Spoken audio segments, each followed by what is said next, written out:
Sir আমি খুব কষ্টে আছি স্যার। ভাড়া রিক্সা স্যার, আমি এলাকায় মনের গাড়ি নিয়ে আসি নাই, আমার যাত্রী নিয়ে এসে এলাকার না যেরকম কিছু বলে নাই কেউ স্যার। না না আমি জানি না, 6-7 মাস হলে স্যার। আমি শুনি নাই স্যার। কি করবো স্যার, আমার মোড়া ছাড়া বুদ্ধি নাই স্যার। ভাড়া রিক্সা 50,000 আমার নিজেরই খাবার নাই স্যার। জানি না স্যার, আমি জানতাম না। মালিকে তো জানা জানতে তো আগে আগে গাড়ি আসছে কয়টা স্যার, আগে আসছে দেখে তো।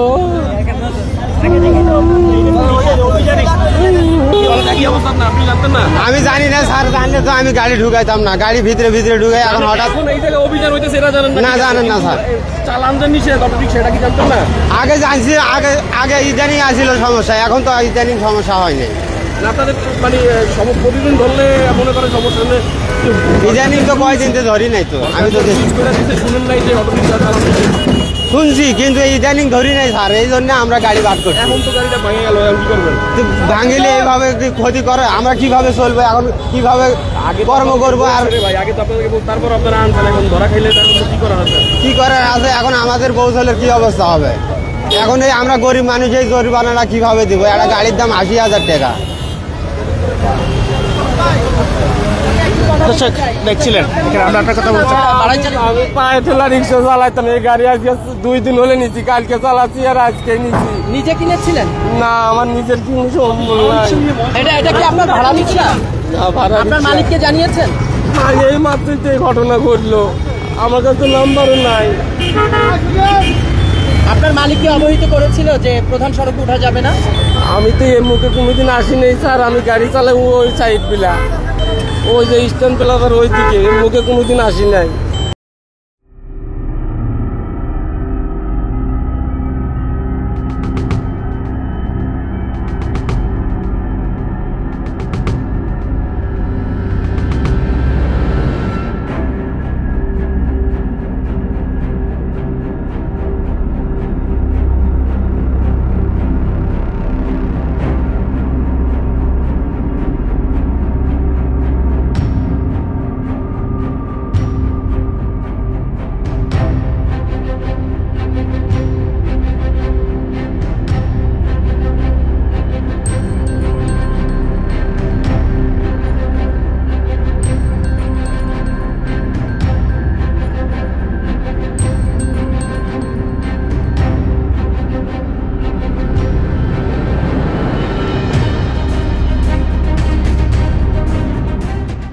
বলেন আমার গাড়ি নিজের না, আমি অন্য গাড়ি চালাই। আমি তো বললাম যে আমার মালিকের গাড়ি।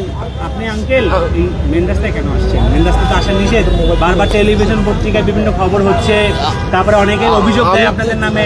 আমি জানি না তো স্যার, আমি বললাম তো যে গতকালকে এই গাড়িটা নিয়েছি, আমি পায়ে ঠেলার গাড়ি চালাতাম। অনেকেই আছে বললেই না, বলে যে জানি না, বুঝছেন? না না না, আসলে আমি জানতাম না, আমি বলছি তো গতকালকে আমি এই গাড়িটা নিয়েছি, পায়ের গাড়ি ঠেলা গাড়ি পারি না পারার কারণে এই গাড়িটা গতকালকে নিছি। এখন কি করবেন বলেন? এখন কি করবো, কি করার আছে আমার? আর স্যার আমার আর কি করার আছে? জরিমানা দিতে হবে কি আপনার? অবশ্যই জরিমানা দিতে হবে। কিভাবে দিবেন? জরিমানা দেওয়ার মতো আমার কোনো পরিস্থিতি, আমি কিভাবে দেবো? জরিমানা দিবেন কেন? বলবেন যে এটা তো ব্যাটারি রিক্সা। আরে ওনাকে বলতে দেন না। এখন কি করে বলবো আমরা? বাসা কোথায়? গ্রামের বাড়ি কোথায়? বগুড়া। কতদিন ধরে চালায়? 6 মাস হলে। মানে 6 মাস ধরে আপনি অটো রিক্সা রাস্তায়? না না, অটো রিক্সা নিয়েছি গতকালকে। আর এতদিন বাংলা গাড়ি চালাইতাম। আচ্ছা, যে মালিক রয়েছে তার তো বলে দেওয়ার কথা কোন কোন রুটে আপনারা চলতে পারবেন, বলে দেয়নি? বলে তো দেয়, কিন্তু আমি এলাকাতে চালাই না, এই মাত্র হুট করে একটা যাত্রী ধরে নিয়ে আসছে এইদিকে। আমি চালাই ওই স্ট্যান্ড প্লাজার বাংলা মোটর ওই দিক গুলা ভিতরে। আপনার গাড়ি কি করছে? গাড়ি ওদের গালায় তুলে নিয়ে গেছে ট্রাকে, ভেঙে ফেলছে। নতুন এসেছেন? কতদিন হলো? আমি 1 সপ্তাহ চালাইতেছি। 1 সপ্তাহ এসেছেন? আপনি জানেন না যে হাই রোডে চলাচল? জি না স্যার, আমি মানা করছি, যাত্রী নিয়ে আর আসবো না আমরা। মালিক গাড়ি নিজের মালিক না নিজের মালিক না মালিক আছে গাড়ি? স্যার আমি নিজেই মালিক স্যার। একটা গাড়ি আমার স্যার। আপনার ভুল হয়েছে এটা স্বীকার জি করেন? স্যার, আমার ভুল হয়েছে, আমি আর আসবো না, আমি কানে ধরে তোয়া করছি। এখন জি স্যার, আইন তো সবার জন্য সমান। জি স্যার। আমরা দেখতে পাচ্ছি অনেক প্রতিবন্ধীর গাড়িও নিয়ে যাওয়া হয়েছে। জি, আমরা কানে ধরে তোয়া করছি, আর কখনো আসবো না স্যার। অপরাধ করে হাসতেছেন কেন? জি না স্যার, হাসি না, আর আসবো না স্যার। এই যে কানে ধরে বসি, আর আসবো না কখনো। দরকার আমার গাড়িতে নাম্বার নিয়ে যান। আপনারা কি মেন রোডে আসলে ভাড়া বেশি পান? জি না স্যার, আসেন কেন? আসি ওই যে যাত্রীরা নিয়ে আসে স্যার মাঝে মধ্যে, কিন্তু আমরা তো আর জানি না। এখন তো নিয়ে যাবে, কি করবেন? তো যাত্রীতে আপনারা বাঁচাতে পারবেন না। জি না স্যার, এই যাত্রী তো নামিয়ে গেছে। পালাই গেছে, যাত্রীর ব্যাপারে কি বলবেন? ছাত্রী ব্যাপারে আর কিছু বলার না স্যার। এখন আপনি যদি আমাকে যদি কোন যে আর আসবে না, আমরা আসবো না। আর যদি আপনারা যে শাস্তি দেন, আমরা ওই শাস্তি মানবো স্যার। আমরা তো আর জানি না স্যার, আমি তো এক সপ্তাহ হয়েছি গাড়ি চালাইছি এই স্যার। রিক্সা অবৈধ এবং স্যার। হচ্ছে মেন রাস্তায় আসা নিষেধ, এটা মাইকিং করা কিংবা নিউজ হওয়া প্রতিদিন স্যার আমরা তো আর জানি না স্যার, আমরা আর আসবো না কখনো। দেখেন না, জি স্যার, আর কখনো আসবো না স্যার। ট্রাফিক আপনাদের কখনো আটকায় নাই। জি না স্যার, তাও তো আমাদের খেতে দেয়, কিন্তু আমরা তারপর আজকে প্রতিদিনই কি এরকম আসে? জি না স্যার।